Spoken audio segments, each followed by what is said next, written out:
to our next session, which is a presentation on will Indians really pay for content? The clues to that answer lie in how much they pay for content in other media. For this, I would like to invite Ms. Vanita Kohli Khandekar, Consulting Editor, Business Standard. Let's put our hands together and welcome her, please. And I'd like to hand over the stage to her.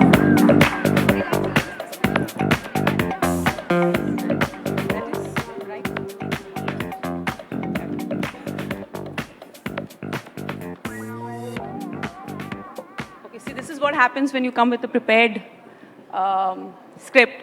My session was supposed to be in the morning, so I have good morning written. I was about to say good morning, but good afternoon, everybody.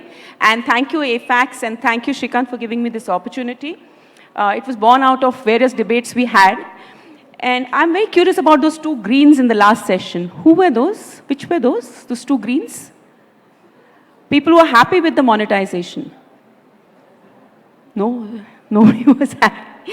Okay, huh? Okay. This is the question I was asked to answer. Will Indians pay for content online? And I hate these questions where you have to go through my PPT in a tortured sort of fashion to know the answer. So I'll quickly tell you the answer, and in case you want to walk out after that, you can. Yes, they will. That is the short answer. So they will pay for content. Does anybody remember what you paid for cable about 10 years back? Anybody? Yeah? No, tell me the figure. 10 years back. 350, okay. Okay. Does anybody remember what you paid for a film ticket? 10 years back. And what do you pay now? Yeah. Depends on when you see it, I think. Weekend pe zyada hoga, Salman Khan ki hogi to zyada hoga, like that. Right? My point, and that's exactly my point, that yes, we will, and the biggest reason I say that is because the context exists. We already have been paying for content for years. You know, there's this big edifice which has been created out that Indians don't pay for content, don't want to pay for content, they're cheapskates, freeloaders. Every consumer is a freeloader. Yaar, humko ek drink bhi free mil jata, hum khush ho jate hain. But the fact is, we do pay for services. The context exists, and that is the first part of my presentation is just showing you the context. So I'm like the, you know, I'm from the Dadaji ka zamana, I'm bringing the bullock cart into the digital room here. But basically what I'm trying to give you is perspective. My job as a journalist and as an analyst of this business is to give perspective and to draw the big picture, the big photograph for you, and that's what I'm attempting to do here. So the first part will be tell you the context in which media industry operates today. And then bring, the second part of the presentation is bringing online video into the conversation and saying, where does online video stand as far as this ecosystem is concerned? And that's why it's chances of pay, correct? So, what is the context? And a lot of numbers, but essentially they make the same point. What we paid for TV, by the way, in real terms, cable prices in India have gone down. They may have risen in absolute terms, but in real terms, they have actually gone down. And this is something I keep telling the TV industry, you know, you should use it as a policy lever for advocacy. So that's roughly what we pay. This is an ARPU level. So at an individual level, you may be paying more or people may be paying less. What we pay for a movie ticket, this is only multiplex data, not single screens. I did not get robust data for single screens. But if you asked me for a pan-India average, I would say about 70 rupees. But if someone stood up, anybody here from the movie industry? Okay. If you told me it is 60 rupees or 100 rupees, you know, a pan-India number for a ticket price, an average price, I won't argue with you. Because really there isn't enough robust data to form conclusions. So we're paying about 181 rupees. This is the 5 or 6 top multiplex chains we've looked. It's aggregated across those. We pay for newspapers. Remember, how many of you still read them? I do. I read 7 a day. Okay. Ha ha ha. Gaurav, you're in my good books. But we pay up. If you look at it, you know, some of the more general newspapers will be cheaper. A Malayalam Manomar will be the most expensive. A Tamil newspaper will be very expensive. So the language, non-Hindi languages are among the most expensive newspapers, and people pay 6 and 10 rupees for a copy of those newspapers. Many of us living in Bombay and Delhi with good bandwidth forget this.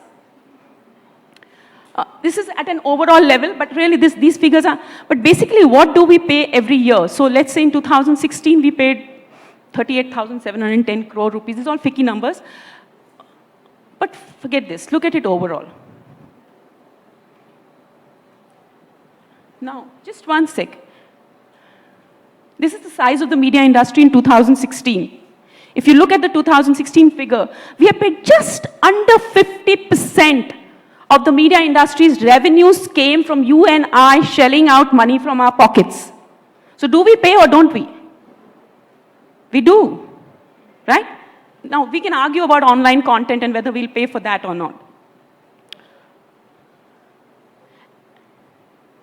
As a percentage, we paid about 20 to 30% of newspaper industry revenues came from us paying. About a little over 60% of the TV industry's revenues came from us paying out of our pockets. And more than 75% of the film industry's revenues came from out of our pockets. And how many of you run your own platforms or content? I would say, please, please, please look at the film industry very, very closely. And over the years, it's one of my favorite industries simply because it has survived years of neglect and policy rubbish to become one of the most resilient industries in this world, honestly. And please look at the film industry very closely if you're looking at online video pay, because that's the way to go. Sorry. Before we get into this, whether it is 20%, 30%, 40%, whatever it is that comes into pay, it depends a lot on the industry dynamic structure. So, you know, my friends from TV and Gaurav here and many of the people here will say that, you know, we don't get the money. TV industry doesn't get that 60%. It gets a very small fraction of that money because a lot of that money leaks away, right? So a lot of what they get, a lot of how this whole pay thing is structured in industries depends on the industry structure. So TV is more B2B to my mind because you are actually marketing to the advertiser. What you are trying to get is more advertising revenues because a whole lot of the revenues just leak away. They don't come to the trade or TV. Only 15 or 20% of what is collected on the ground, that number we saw here, 58,000 crore in pay revenues, 38,000 crore in pay revenues, only 15 or 20% of that number comes back to television broadcasters. Much depends on the industry structure. Quickly, newspapers totally dependent on advertising. It's 20, 30% maybe for some papers. We don't even cover the cost of printing. Film is the only industry segment where you take out your wallet and you pay 70 rupees, 100 rupees, 181 rupees for 2.5 hours of content. You vote with your wallet. And it's a very critical point. If you see film is more B2C, context of pay is very strong. I mean, this is just a basic matrix I've created, but essentially it tells you these industry structures. And therefore, next, towards the end of this, I'm going to put online video here, and you'll see where it stands. So where does online video stand? And this is the second part of my presentation. First, gave you a context of newspapers, TV, and of film, right? Which are areas which have been around for years. We've dealt with them as consumers for years. Online video is, let's say, a relatively new thing that we deal with as consumers. This is again basics. We're a very good, happy market. Every time I go abroad or I have a presentation to make or I speak abroad, the India numbers look so good. We look so good on volumes, on anything to do with volumes, but anything to do with monetization, we fall flat. But anyway, 325 million broadband connections defined as 512 kbps and above by TRAI. Rising, rising, rising. I haven't taken the numbers before this because we're looking at 5-year trends. 429, 430 million internet connections. So that's a good number. Total digital advertising revenues close to 8,000 crore, of which online video, this is completely my estimate based on MPA numbers, MPA's Media Partners Asia, is about 2,500 crores. Roughly, anywhere between 20 to 25% usually goes to online video. That's the trend has been. On pay revenues, I don't have robust estimates. It's anywhere between 200 to 300 crore in terms of subscriptions, very small right now. This number just, I mean, it just amazes me in the last 2 years that I've been tracking this. It has gone through the roof. And costs have gone through, so we are looking at close to 1.6 GB of data being consumed per subscriber per month. This is TRAI data. And it has doubled, I don't know, from 2015. You can see it. It's a very simple line chart. I don't know why I put this chart. You can ignore it. It's the US numbers. They're not, the market and the numbers are totally irrelevant to India, but I wanted to look at them for my reference. So we can just, this is important because, and this took me hours and hours of work, but essentially try to look at who all is attempting pay in India. What are they attempting when they talk about pay revenues? So this is not there is no bias in this list. There are more than 30 video apps in India. I can't cover them all, so I've just taken 14 video apps, more from my memory. And if you see 14 of them, out of them, 10 have either an element of pay or they're completely pay. And the only one which shared paying subscriber numbers with me is Eros. Now they have 3.7 million paying subscribers, which is what, 5%? Close to 5% conversion based on their download number, which is not a bad number, I think. And they are a listed company, so I'm hoping that the number is right. But all I want you to focus is on the green parts and the price. The prices go all over the place. I mean, somebody's at 20 rupees a month, somebody's 100 rupees a quarter. It's all over the place. Both, and now here, this is where I come. This is where I marry the context. So you got the point about newspapers, TV and film, and we pay for them. You've seen the basic numbers on online video. Do they operate differently? Do they operate in different worlds? No, they don't. The principles of media, what drives the economics of both these areas remains the same.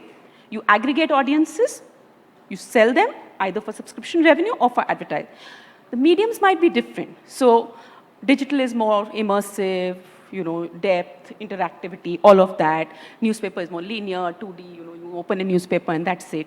So the texture and the format of mediums differ, but the principles of the business remain the same.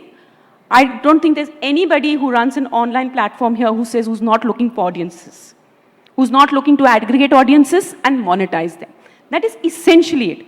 For now, online is subsidized because it's subsidized. So let's say Hotstar is a part of Star India and therefore, or YouTube is a part of Google and therefore, we don't have individual numbers on these, but I'm sure not many of them are making money on their own right now because they're being subsidized by the mother businesses. These are three roughly. I'm not looking at TVOD because it gets into very complicated territory with e-commerce, etc. So data, it's utility, so we can knock it out of the picture, but I just looked at a basic sort of number based on 25 rupees per GB. Advertising, 2,500 crore, subscription to 250 crore. So we're talking about roughly 2,500, 3,000 crore market for online video right now. That is about the size of it. Now if I put online video onto this matrix, what does it look like?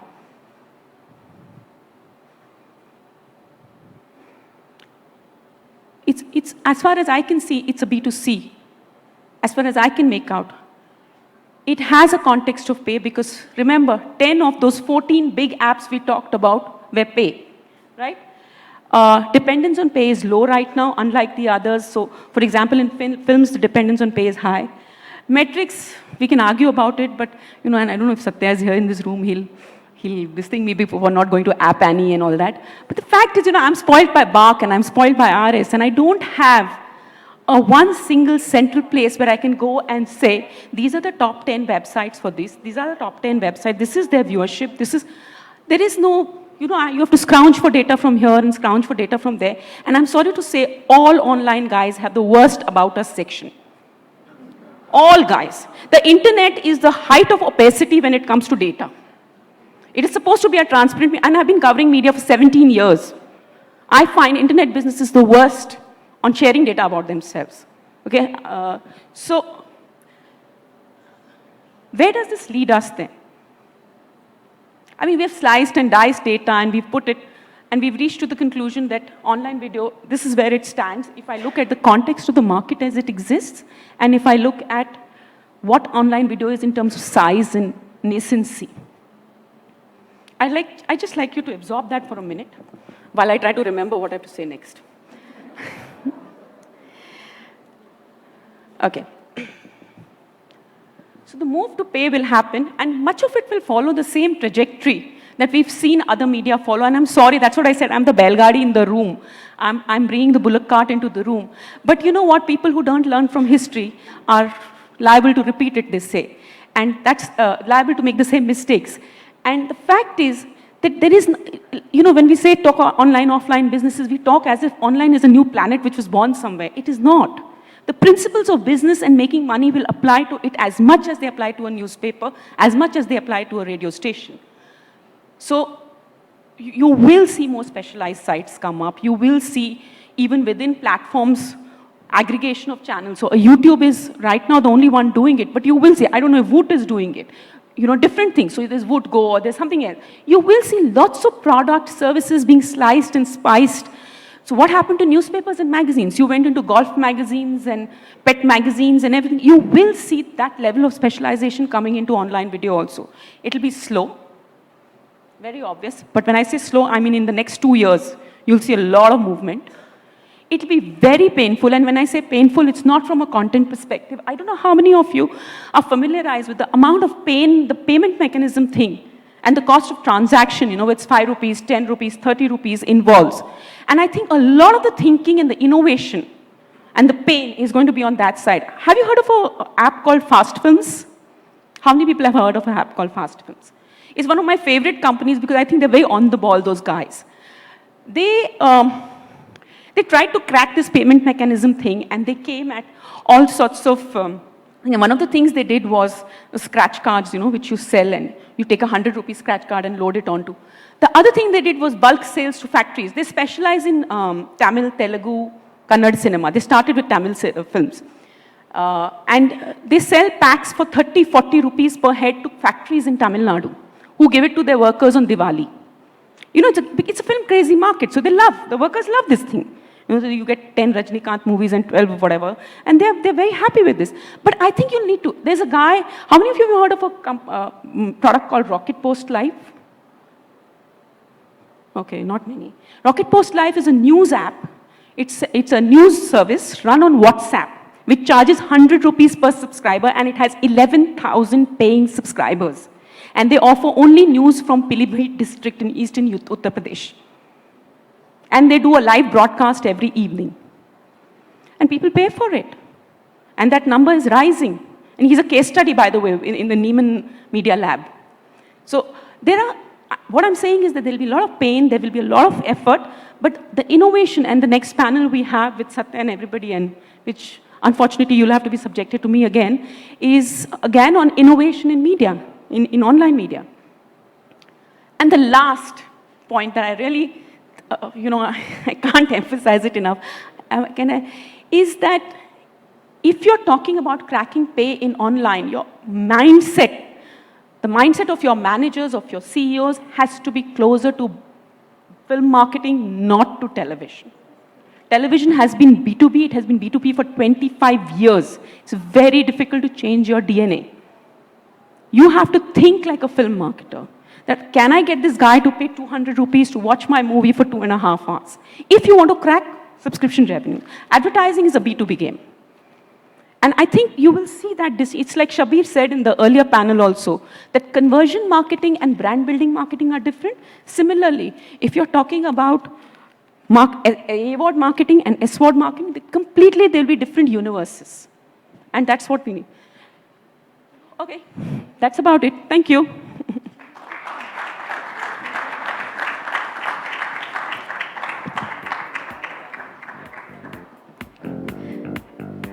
Thank you so much. I think we've all enjoyed that presentation. Let's get a little more energy in the audience and give her a little louder round of applause.